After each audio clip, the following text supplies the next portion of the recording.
नमस्ते अनि सेवाहरू सबैजनालाई जतिजनाले हाम्रो भिडियोहरू हेर्नुहुन्छ। यहाँ रक्सी पार्दो रहेछ मेरो श्रीमती चाहिँ। यहाँ चाहिँ छ कजन। यो चाहिँ खाली छ। यो चाहिँ कसको लागि भन्दाखेरि चाहिँ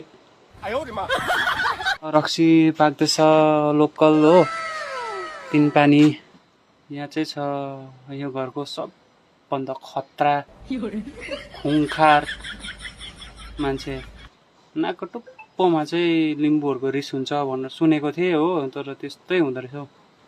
आगो मऱ्यो, आगो लगाऊ क्या त्यो चेयरमा सरदानी जस्तो बसेको।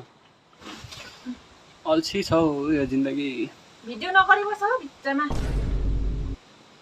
मान्छेले खालि केटीलाई मात्रै त नराम्रो देख्छ, केटालाई कहाँ देख्छ त नराम्रो? के मैले चाहिँ के नराम्रो गरेर मलाई मान्छेको दुनियाँभरको भनाइ खानु मात्रै हो भित्रमा। नगर त्यो भिडियो, मन पर्दैन म। तिमीले झन् भिडियो गर्ने बेलामा जहिले मलाई रिस उठाउँछौ, अन्त म यसरी कराउनै पर्छ। पर्दैन भिडियो बनाउनु। के हुन्छ हौ, त्यो मान्छेको आफ्नो आफ्नो सोच हो नि त। भिडियो बनाउँदा त के हुन्छ अन्त, यो त एउटा रिमेम्बर हुन्छ। मान्छेले त जे देखे त्यसमै त भन्छ नि। अब भिडियो बनाउँदा पनि प्रब्लम त अन्त तिमीले भिडियो सुरु गर्नुभन्दा अगाडि नै रिस उठाइहाल्छौ अन्त। अब यहाँ भएकै यति सुँगुर तिमी म, अन्त कहीँ गर्नु अरू चाहिँ भिडियो चाहिँ के देखाउनु म।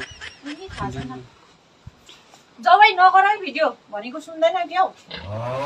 भन्दाखेरि चाहिँ अलिक कान थाप्ने गर है। थाप्दिन कान। केमा थाप्छ कान? कि मलाई यहाँनिर मलाई नदिन्छ, तिम्रो आउनमा राख्दै निकाल्ने काम छैन। ल अब त तिम्रो मात्रै निकाल्छु, फोकस गरी निकाल्छु। सुन्दैनौ भनेको? अन्त के हुन्छ हौ भिडियो गर्दाखेरि चाहिँ? चाहिएन मलाई, पर्दैन गर्नु। सुन्दैनौ भनेको? दिइहाल्छु है अनि म। नगर है मेरो भिडियो। ए भगवान, यो गर्दा पनि प्रब्लम मान्छेलाई। के गर्नुपर्ने होला है? नसुनेकै हो त।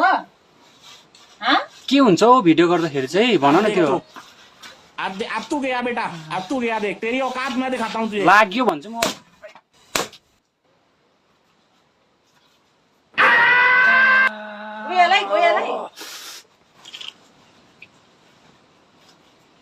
गइहाल मेरो घुक्रा नदेखाइ बस।